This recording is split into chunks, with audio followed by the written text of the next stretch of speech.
மறைமுகமாக எதிரிகள் இன்னொரு ராணுவங்கள் யுத்தத்துக்கு வர்றப்பாக கண்ணி வெடிகளை வைப்பார்கள். கண்ணி வெடிகளை வைத்து அதுல கால் வைத்த உடனே பிடித்து அந்த நர்கள் சுக்கு நூறாக சதசாலையா பிஞ்சு பிஞ்சு அப்படியே ஹல்லேலூயா சோத்திரம் நொறுங்கி போனது போல போயிடுவார்கள். ஹல்லேலூயா. அதே போல நமக்கு எதிராக என்னத்தை வைக்கிறார்களா?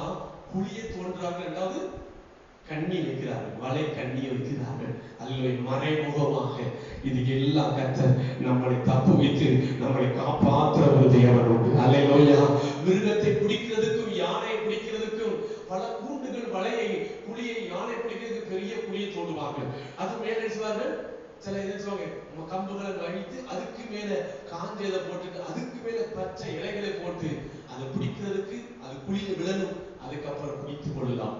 இப்படிதான் பல மிருகங்களை பிடிக்கிறார்கள். மனுஷனுக்கும் இதே போல சங்கீதக்காரன் எனக்கு மறைமுகமாக குழியை தோண்டி நான் அதுல விழுவேன் என்று அவர்கள் வலை வைக்கிறார்கள். அப்பா மறைவா இருந்துட்டு அல்லேலூயா மறைவான கண்ணிக்கு நம்மளை தப்பு வைப்பாராக. அல்லேலூயா. கர்த்தர் நிச்சயமாக நம்மளை காப்பாற்றுகிற ஒரு தேவன் உண்டு. அல்லேலூயா.